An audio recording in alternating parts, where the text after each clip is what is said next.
திமுக ஆட்சிக்கு வரும்போதெல்லாம் வரி உயர்வு அமல்படுத்தப்படுது. கந்துவட்டி மாதிரி மாநகராட்சி அதிகாரிங்க வரி வசூல் செய்றாங்க.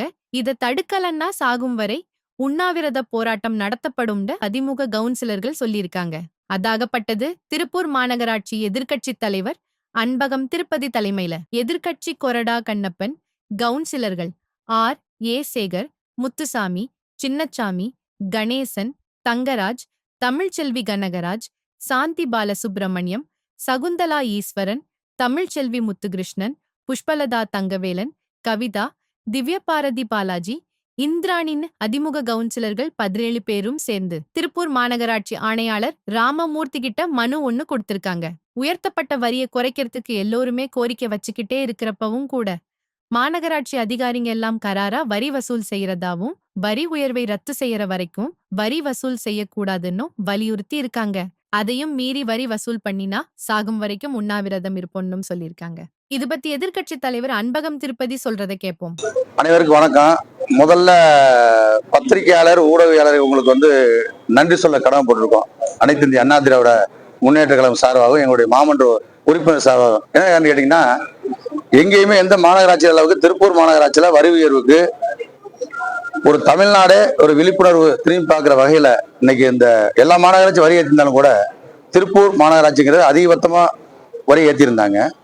அதற்கு எங்க சார்பாக ஏப்ரல் மாதம் 12ஆம் தேதி கடந்த 2022 மறுசீராய்வு சொத்து வரி உயர்வுக்கான தீர்மானத்தை மாமன்ற கூட்டத்தில் கொண்டு வரும்போதே எங்களுடைய மாமன்ற உறுப்பினர் அனைவரும் எழுந்து நின்று ஒருமித்த குரலோடு ஒட்டுமொத்தமாக நாங்கள் எதிர்ப்பு தெரிவித்தோம். அதற்கு திருப்பூர் மாநகராட்சி மேயர் ஒரு செவி சாய்க்காமல் ஏகமானதாக நிறைவேறாக சொல்லும் போது நாங்கள் உள்ளிருப்பு போராட்டம் நடத்தினோம். அன்றைய தினமே உள்ளிருப்பு போராட்டம் நடத்தியது மட்டும் இல்லாம வெளிநடப்பு, அதை தொடர்ந்து நாங்கள் கடந்த 1.5 ஆண்டு காலமாக ஒவ்வொரு காலகட்டத்திலையும் ஆர்ப்பாட்டம், மாபெரும் உண்ணாவிரத போராட்டம் கடந்த 3ஆம் தேதி இதெல்லாம் மக்கள்கிட்ட வெளியே கொண்டு வருவது கடந்த 2 மாத காலமாக மக்கள்கிட்ட இந்த விழிப்புணர்வு ஏற்படுத்துற வகையில பத்திரிகையாளர்கள் நீங்கள் அனைவரும் எங்களுக்கு ஒத்துழைப்பு கொடுத்தது மட்டும் இல்லாம இந்த மாபெரும் கடையடைப்பு போராட்டத்துக்கு உங்களுடைய பங்களிப்பையும் கொடுத்து நீங்களும் அதில் கலந்துகிட்டதுக்கு முதற்கண் அனைத்து இந்திய அண்ணா திராவிட முன்னேற்ற கழக சார்பாக நெஞ்சார்ந்த நன்றியை தெரிவித்துக் கொள்கிறோம். அதுபோக 22ஆம் தேதி சொத்து வரி கொண்டு வந்துட்டு மீண்டும் 24ஆம் ஆண்டு செப்டம்பர் மாதம் புதுசா ஒரு அமெண்ட்மெண்ட் கொண்டு வராங்க. அரசாணை என்னன்னு கேட்டீங்கன்னா, ஏற்கனவே உள்ள வரி விதிப்பு அதிகமான வரி விதிப்பு ஆண்டுக்கு 6%, அதே போல அபராத தொகை 1%.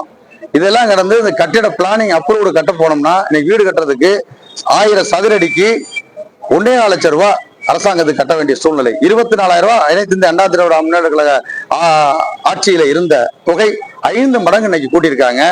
இதெல்லாம் வன்மையா கண்டிச்சு நாங்க தொடர்ந்து வலியுறுத்தி பல்வேறு கண்டனங்களை தெரிவிச்சுட்டு வர்றோம். ஆனால் இந்த திமுகவுடைய அரசு, திமுகவுடைய மாநகராட்சியுடைய மேயர் அவர்கள் காது கொடுத்து கேட்கணும். நான் கேட்க ஒரே ஒரு என்ன கடந்த மாமன்ற கூட்டத்தில் கேட்டோம்னா, அனைத்து இந்திய அண்ணா திராவிட முன்னேற்ற கருத்துக்களையும் மற்ற மாமன்ற உறுப்பினர் கருத்துக்களையும் கேட்டு பதிவு பண்ணி அரசுக்கு வரி குறைப்பு ஏற்படுத்துவதற்கு தீர்மானத்தை நிறைவேற்றி அனுப்புங்க அப்படின்னு நாங்க கோரிக்கை வச்சோம்.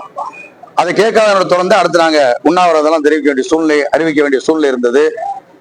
இப்போ நாங்க கேட்கறது என்ன கேட்டீங்கன்னா, கடந்த தொடர்ந்து பல்வேறு இயக்கங்கள், அதுவும் இல்லாம மக்கள் புரட்சியாக வணிகர்கள், வியாபார பெருமக்கள், வணிக நிறுவனங்கள், தொழில் அமைப்புகள்லாம் கூட்டா சேர்ந்து மிகப்பெரிய அளவில் மாபெரும் கடையெடுப்பு அனைத்து இந்திய அண்ணா திராவிட முன்னேற்ற கழகம் மட்டுமல்லாது அனைத்து பல்வேறு அரசியல் இயக்கங்களும் தொடர்ந்து வலியுறுத்தி கடையெடுப்பு. இன்றைக்கு திருப்பூர்ல கடந்த 20 ஆண்டுகளுக்கு மேலாக இப்படி ஒரு கடையெடுப்பு என்பது நடைபெறாத அளவுக்கு தமிழக அரசுடைய கவனத்தை ஈர்க்கின்ற விதமாக மிகப்பெரிய மாபெரும் கடையெடுப்பு மக்களுடைய ஆதரவோடு, வியாபார பெருமக்களோட ஆதரவோடு நடைபெற்றது.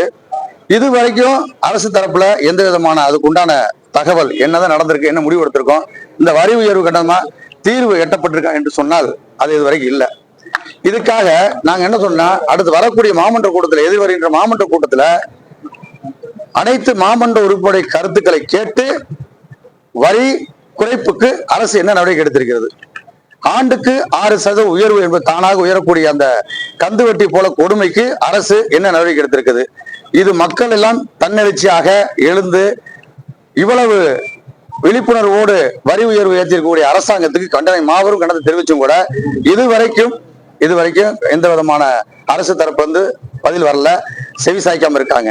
இதெல்லாம் விட கொடுமை என்ன கேட்டீங்கன்னா, நீங்க வாட்டில போராடிட்டு இருக்கீங்க, நாங்க வாட்டில தீவிரமா வரி வசூல் பண்றோம்னு சொல்லி பல்வேறு இடங்கள்ல வரி நோட்டீஸ் கொடுத்து மக்களை அச்சுறுத்தும் வகையில மிகப்பெரிய ஏற்கனவே கழுத்து நெரிக்கிற மாதிரி வரி உயர்வு. அது இன்னும் ஏத்துக்கிட்டாங்களா ஏத்துக்கலையா, மக்கள் போராடிட்டு இருக்காங்களே, இதுக்கு என்ன தீர்வு அப்படிங்கறதெல்லாம் இல்லாம வீடுதோறும் எல்லா வீட்டுக்கும் தொழிலமைப்புகளுக்கும் நோட்டீஸ் கொடுத்து ஒரு கந்து வட்டியை விட கொடுமையா வசூல் பண்ணக்கூடிய நடவடிக்கை தொடரக்கூடிய மாநகராட்சி நிர்வாகத்தை கண்டித்து இன்றைக்கு ஆணையாளரையும் மேயரையும் சந்தித்து எதிர்வருகின்ற மாமன்ற கூட்டத்தில் கண்டிப்பாக நீங்கள் வரி குறைப்புக்கு அரசுக்கு சிறப்பு கூட்டத்தை நடத்தி அரசுக்கு அந்த தீர்மானத்துல வலியுறுத்தி எந்தெந்த மாமன்ற உறுப்பினர்களாம் அதுக்கு ஆதரவு. ஏன்னா உங்களுக்கு ஒரு கருத்தை நேரத்தில் பதிவு பண்ண விரும்புறோம்.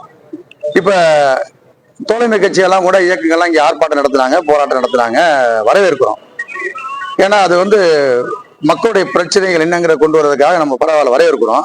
அந்த அடிப்படையில கடந்த 2 தினங்களுக்கு முன்பாக மாமன்றத்தில் எங்களுடைய பணியாற்றக்கூடிய மாமன்ற உறுப்பினர்கள் கம்யூனிஸ்ட் தோழர்களையும் காங்கிரஸ் பேரியக்கத்தை சார்ந்தவர்களையும் மற்றும் மறுமலர்ச்சி திராவிட முன்னேற்றங்களை அழைத்து ஒட்டுமொத்தமாக இந்த ஆதரவு கூட்டத்தை கண்டன தீர்மானத்தை அரசுக்கு அனுப்புகின்ற வகையில ஒரு சிறப்பு கூட்டத்தை ஏற்பாடு செய்வதற்கு வாங்கன்னு கூப்பிட்டோம்.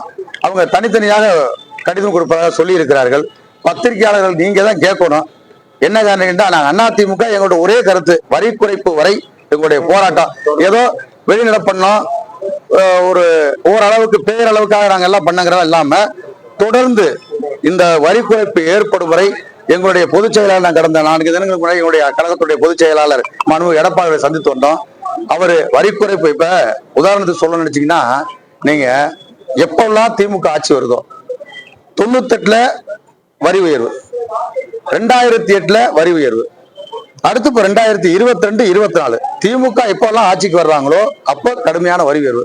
அனைத்து இந்திய அண்ணா திராவிட முன்னேற்ற கழகத்துடைய அம்மாவுடைய அரசாங்கம், புரட்சி தலைவர் எம்ஜிஆருடைய அரசாங்கம், இப்ப மாண்புமிகு எடப்பாடி அரசுல இத்தனை ஆண்டு காலம் மக்களுக்கு வரி இல்லாத பட்ஜெட்டை அறிவித்தார்கள். வரி ஏத்தாம மக்களுக்கு பல்வேறு நலத்திட்டங்கள் கொடுத்தாங்க. ஆனா இன்றைக்கு இருக்கக்கூடிய திமுக அரசு மக்கள் நலத்திட்டங்கள்லாம் நிறைய கட் பண்ணியாச்சு, நிறைய குறைச்சாச்சு. இருந்தாலும் வரி ஏத்தி கேட்டா கடந்த 2017ல மத்திய சர்க்காருடைய வழிகாட்டுதல் படியில 2017ல மாண்புமிகு எடப்பாடி அவர்கள் அரசு இருக்கும் போத இந்த குப்பை வரி எல்லாம் நீங்க கொண்டு வந்தீங்கன்னு எங்கள்கிட்ட ஒரு சாக்கு போக்க சொல்றாங்க. நான் கேட்கறது 2017 சட்டமன்றத்துல அப்படி ஒரு தீர்மானத்தை கொண்டு வந்த போது மாற்றுக்கு இயக்கத்தை சார்ந்த திராவிட முன்னேற்ற கழகத்தை சார்ந்த துரைமுருகன் மாண்புமிகு அமைச்சர், முன்னாள் அமைச்சர், இப்பொழுது அமைச்சராக இருக்கக்கூடிய நம்முடைய துரைமுருகன் அவர்கள் அதை எதிர்த்து பேசும்போது பல்வேறு கம்யூனிஸ்ட் கட்சி சேர்ந்த சட்டமன்ற உறுப்பினர் பேசின உடனே உடனடியாக சட்டமன்றத்திலேயே அந்த தீர்மானத்தை நிறுத்தி வைத்த அரசு அனைத்து இந்திய அண்ணா திராவிட முன்னேற்ற அரசு, மாண்புமிகு எடப்பாடி அரசு. மக்களுடைய மாட்டாந்தோட்டத்து மல்லிகை மடக்குங்கிற அடிப்படையில ஒரு கருத்தை மக்களுக்காக பிரச்சனையை பேசுகிற எந்த இயக்கமா இருந்தாலும் அவர்களுக்கு கருத்துக்களுக்கு மதிப்பு கொடுத்து அந்த கருத்தை மதிப்பு கொடுத்து இன்றைக்கு அந்த வரி குறைப்பை செய்த அரசாங்கம் எடப்பாடி அரசாங்கம். ஏதோ காரணத்துக்காக சொல்லக்கூடாது. நான் சொல்றது 200%, 300% வரியை ஏற்றி விட்டு இன்றைக்கு அதை குறைப்பதற்கு ஏன் இவ்வளவு சுணக்கம், எதற்கு இந்த ஏற்பாடு என்பதை மாண்புமிகு மேயரை எடுத்து நாங்கள் கேட்டு இன்றைக்கு கருத்து கொடுக்கிறோம். இப்போ இதுல நான் குறிப்பிடும் போது நம்ம கடந்த முறை நாங்கள்லாம் வெளிநடப்பு செஞ்சு வந்த உடனே நம்முடைய மாண்புமிகு மேயர் அவர்கள் அனைத்து இந்திய அண்ணா திராவிட முன்னேற்ற கழகத்தினுடைய மாமன்ற உறுப்பினர் அரசியல் கபட நாடகம் என்று ஒரு காரணத்தை சொன்னாங்க. நான் இப்ப உங்கள் மூலமாக அவற்றை கேட்கிறேன்.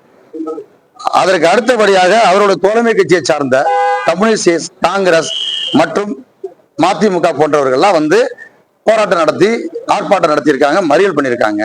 இதெல்லாம் விட இன்னும் ஒரு ஒடி மேல சொல்லணும். எல்லாத்துக்கும் மேலாக கடந்த 2 தினங்களுக்கு முன்பாக உள்ளாட்சித்துறை அமைச்சர் நேரு அவர்களை சந்தித்து தெற்கு சட்டமன்ற உறுப்பினர், மாவட்ட கழகத்துறை திராவிட முன்னேற்ற கழக மாவட்ட கழக செயலாளர் இன்றைக்கு வரி குறைப்புக்கு மனு கொடுத்திருக்காரு. அப்ப அவர் நாடகம் ஆடுறாருன்னு நீங்களே கேட்டுதான் சொல்லணும். இப்ப அதிமுக அரசியலுக்காக நாடகம் நடத்துறாங்க. திமுகவுடைய எம்எல்ஏ நாடகம் நடத்துறாரா, இல்ல திமுக கட்சி நாடகம் நடத்துறாரா, கோலை கட்சிகள் நாடகம் நடத்துறாங்கிறத நீங்க மாண்புமிகு மேயர் அவர்கள் தான் அதை கேட்கணும். அவர்கிட்ட தான் நீங்க கேட்டு எங்களுக்கு விட சொல்லணும். கேட்கறதுன்னு கேட்டீங்கன்னா, இப்போ மதுரை, திருநெல்வேலி போன்ற மாநகராட்சி எல்லாமே என்ன பண்றாங்க, சென்னை போன்ற மாநகராட்சி எல்லாமே ஒரு குறிப்பிட்ட தொகைக்கு மேல ஒரு 5 லட்சத்துக்கு மேல வரி பாக்கி வைத்துக்கோட லிஸ்ட்டை வெளியிடுறாங்க, பட்டியல் வெளியிடுறாங்க. நம்ம நம்முடைய திருப்பூர் மாநகராட்சியிலையும் அதுபோல 10 லட்சம் 20 லட்சம் உங்களை லிஸ்ட் வெளியில ஏன் தயக்கம்? நாங்க பல தடவை சொல்லிட்டோம். நீங்க மாநகராட்சியில லட்சக்கணக்கான வரி நீங்க 5000 10,000 போய் நோட்டீஸ் விட்டுறீங்க. 10,000 வர வேண்டியவனுக்கு இணைப்பை துண்டிக்கிறீங்க. 5 லட்சம் 10 லட்சம் தர வேண்டிய அந்த தொழிலதிபர்களுக்கு நீங்க ஏன் இரக்கம் காட்டுறீங்க? எனக்கு ஒன்றும் புரியல. இதுல இரட்டை நிலைப்பாடு வந்து மாநகராட்சி கலையணும். கண்டிப்பாக நீங்க அந்த பட்டியலை வெளியிடணுங்கிறத இந்த பத்திரிகை பேட்டி வாயில கேட்டுக்கொள்கிறேன். இப்போ இந்த கடிதம் கொடுக்கிறோம், சிறப்பு தீர்மானம் கொண்டு வர சொல்லி சிறப்பு கூட்டம் நடத்தி அந்த கூட்டத்தின் மூலமாக அனைத்து மாமன்ற உறுப்பினருடைய கருத்துக்களை பதிவு பண்ணி அரசுக்கு வலியுறுத்தி தீர்மானம் நிறைவேற்ற சொல்லி கொடுக்கிறோம். அது கொடுக்காத பட்சத்தில் தொடர்ந்து எங்களுடைய போராட்டம் என்பது இந்த வரி குறைப்பு ஏற்படும் வரை அனைத்து இந்திய மாமன்ற உறுப்பினர்கள் எந்த விதமான பதவியை இழந்தாலும் எங்களுக்கு மக்கள் பிரதிநிதி நாங்கள் பதவியை துறக்கும் தயாரா இருக்கோம். நாங்க அதாவது நாங்க பல கூட்டத்தில் சொல்லிட்டோம், எங்களுக்கெல்லாம் உள்ளாட்சித்துறை அமைச்சர் சந்திக்கணுமா, அனைத்து மாமன்றம் வர்றோம். முதலமைச்சர் சந்திக்கணுமா, மக்கள் பிரச்சனைக்காக நாங்க சந்திக்க வர்றோம். கட்சி பாகுபாடு கிடையாது. மக்களுக்கு வரி குறைப்பு ஏற்படணும். இல்லை என்று சொன்னால் கடந்த கூட்டத்திலே நாங்க சொல்லும்போது சொல்லியிருக்கோம். அதுபோக எங்களுடைய பொதுச்செயலாளர் சந்தித்தும் நாங்க கோரிக்கை வச்சுட்டு வந்திருக்கோம். வரி குறைப்பு ஏற்படும் வரை எங்களுடைய உண்ணாவிரதம் சாகும் வரை உண்ணாவிரதம் நடத்தவும் எங்களுடைய மாமன்றம் தயாரா இருக்க என்பதை இந்த கூட்டத்தின் தெரிவித்துக் கொள்கிறேன்.